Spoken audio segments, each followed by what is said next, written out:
اللہ تعالیٰ قرآن اور سنت کی روشنی میں سب سے پہلی بات یہ ہے کہ جو کہا جا رہا ہے کہ ملاقات نہیں کرنا، دیکھیے یہ میرے سامنے جو کتاب ہے یہ ہے صحیح مسلم، یہ دیکھیے آپ، یہ صحیح مسلم ہے، یہ بخاری شریف کے بعد سب سے اہم ترین کتاب ہے حدیث شریف کی۔ اس میں کیا فرما رہے ہیں کہ ثقیف کا ایک خاندان حضور صلی اللہ علیہ وسلم سے بیعت کرنے کے لیے آیا، یعنی شیک ہینڈ کرنے کے لیے، ہاتھ ملانے کے لیے، ملاقات کرنے کے لیے آیا۔ ان میں ایک شخص ایسا تھا جس کو بیماری تھی جو کنٹیجیس ڈیزیز تھی، وہ متعدی بیماری تھی، ٹچ کرنے سے پھیلتی تھی۔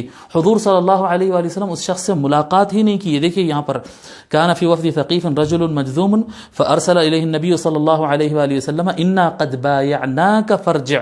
حضور صلی اللہ علیہ وسلم فرمائے ہم ملاقات کیے بغیر ہی وہیں سے فرما دیے ہم نے آپ کی بیعت کو قبول کر لی ہے، آپ کو بیعت کر لی ہے، لہذا آپ پلٹ جائیے۔ میرے محترم بزرگوں اور دوستو، ایسے وقت میں ملاقات نہیں کرنا سنت ہے، اور ہاتھ ملانا کیا ہے؟ جب سلام کرتے ہیں ہاتھ ملانا، مصافحہ، شیک ہینڈ کرنا، یہ سنت ہے۔ شیک ہینڈ کرنا سنت ہے، اور ایسے مواقع پر شیک ہینڈ نہیں کرنا سنت ہے۔ یہ بات آپ ذہن میں رکھ لیجئے۔ اور ایک بات اس کے اندر میں آپ کو بتا دوں، پوائنٹ نمبر 2، کوئی بھی آدمی بیمار ہو سکتا ہے، کوئی بھی آدمی بیمار ہو سکتا ہے۔ یہ بیماری ایسی ہے کہ اگر کسی کو لگ جائے تو اس کے سمٹمز اور اس کے نشانیاں تقریباً 8، 10، 15 دن کے بعد ظاہر ہوتے ہیں، تو کس کے اندر وائرس ہے نہیں معلوم ہوتا ہے۔ ایسے ٹائم پہ احتیاط کرنا لازم ہے۔ یہ دیکھیے مسلم شریف میں حضور صلی اللہ علیہ وسلم کیا فرماتے ہیں؟ فرماتے لا یورید ممرض علی مصح۔ آقا صلی اللہ علیہ وآلہ وسلم فرماتے ہیں کہ کوئی بیمار، کوئی صحت مند آدمی سے ملاقات نہ کرے، کسی بیمار کو پیش مت کرو صحت مند آدمی کے۔ یہ اس وقت کے لیے ہے یہ احکام جب کہ بیماری پھیلنے والی بیماری ہو۔ یہ حضور صلی اللہ علیہ وآلہ وسلم کے فرامین ہمارے سامنے ہیں۔ پوائنٹ نمبر 3 یہ ہے کہ گھر سے نہیں نکلنا۔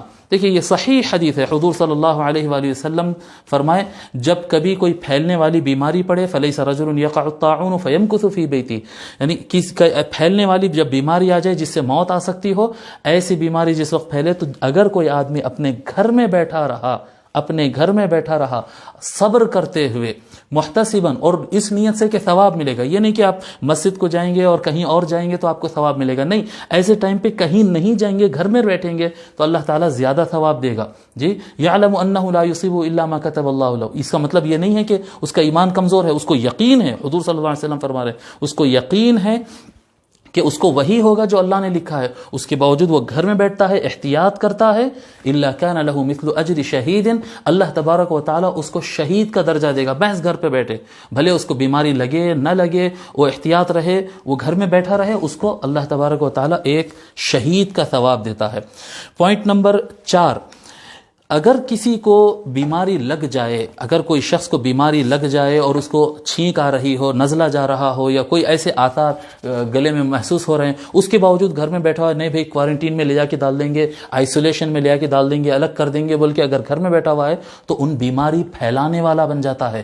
یہ بہت بڑا گناہ ہے۔ حضور صلی اللہ علیہ وسلم ہرگز اجازت نہیں دیے کہ آدمی بیمار ہو اور گھر میں بیٹھا رہے، نہیں۔ حضور صلی اللہ علیہ وآلہ وسلم سے صحابہ پوچھے یا رسول اللہ الا نتداوی، یا رسول اللہ بیمار ہوئے تو ہم علاج نہیں کر کے بیٹھے رہنا کیا؟ قال نعم یا عباد اللہ تداو، حضور صلی اللہ علیہ وسلم فرمائے ہاں بالکل، اے اللہ کے بندو فوراً علاج کیا کرو، فوراً دوا لیا کرو۔ لہذا اگر کسی کے اندر سمٹمز ایسے ظاہر ہو رہے ہیں، کسی کو ایسا نظر آ رہے ہیں، تو یہ آپ مت سمجھو کہ میں چھپ جاؤں گا، گھر میں بیٹھ جاؤں گا، اس سے محفوظ رہوں گا، نہیں۔ آپ کے گھر میں بیٹھ جانے سے آپ کے گھر والے بھی متاثر ہو سکتے ہیں، دوست احباب، آپ خود نہیں مریں گے بلکہ سب کو لے کر مریں گے۔ لہذا اس سے احتیاط کریں۔ یہ میں آپ کو ترمذی